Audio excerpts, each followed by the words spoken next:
ശബരിമല തീർത്ഥാടനം തുടങ്ങിയിട്ട് ഇന്ന് ഒരു മാസമാണ് പിന്നിടുന്നത്. പരാതികളും പരിഭവങ്ങളും ഇല്ലാത്ത മണ്ഡലകാലമാണ് കഴിഞ്ഞ ഒരു മാസം കടന്നുപോയത്. കൂട്ടായ്മയുടെ വിജയമാണ് ശബരിമലയിൽ കാണാൻ കഴിഞ്ഞതെന്ന് മന്ത്രി വി എൻ വാസവൻ കൈരളി ന്യൂസിനോട് പറഞ്ഞു. മാസം 15-നായിരുന്നു മണ്ഡലപൂജയ്ക്കായി ശബരിമല ക്ഷേത്രനട തുറന്നത്.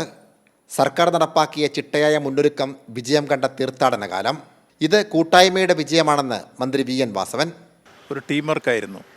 സംസ്ഥാന ഗവൺമെൻറ്റും ദേവസ്വം ബോർഡും എല്ലാം ചേർന്ന് നടത്തിയിട്ടുള്ള ഒരു ടീം വർക്കിൻ്റെ ഫലമായി ശബരിമല തീർത്ഥാടനം മറ്റേത് കാലഘട്ടത്തെക്കാളുപരി ഏറ്റവും ഭംഗിയായി, ഫലപ്രദമായി, വിജയകരമായി ഒരു മാസക്കാലം പൂർത്തീകരിക്കാൻ കഴിഞ്ഞു എന്നുള്ളതാണ് പൊതുവിൽ കാണുന്നത്. ഒക്കെ തീർത്ഥാടകരുടെ നമ്പറിലും വർധനവുണ്ടായിട്ടുണ്ട്, വരുമാനത്തിലും വർധനവുണ്ടായിട്ടുണ്ട്. രണ്ടും വർധനവോടുകൂടിയാണ് ഉണ്ടായിട്ടുള്ളത്. ഇതുപോലെ നമ്മൾ നിശ്ചയിച്ചത് 80,000 വരെ ആയിരുന്നെങ്കിലും 93,000 തീർത്ഥാടകർ വരെ വന്നിട്ടും ഒരു ദിവസം പോലും താമസം കൂടാതെ എല്ലാവർക്കും ദർശനം ഉറപ്പാക്കി പോകാൻ കഴിഞ്ഞു എന്നുള്ളതും നമ്മൾ വിപുലീകരിച്ചുണ്ടാക്കിയ സാഹചര്യങ്ങളുടെ ഏറ്റവും വലിയ മേന്മയായി കാണാൻ.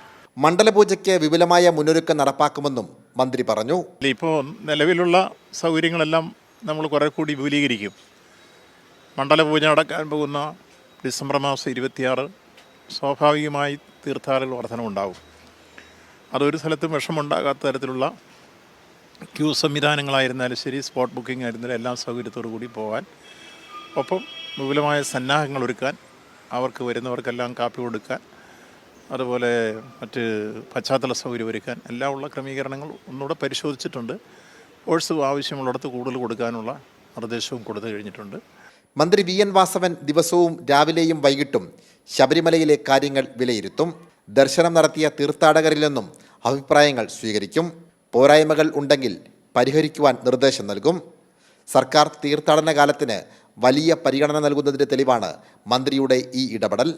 സാംജിത് ആർപ്പൂക്കരയ്ക്കൊപ്പം സനോജ് സുരേന്ദ്രൻ, കൈരളി ന്യൂസ്, കോട്ടയം.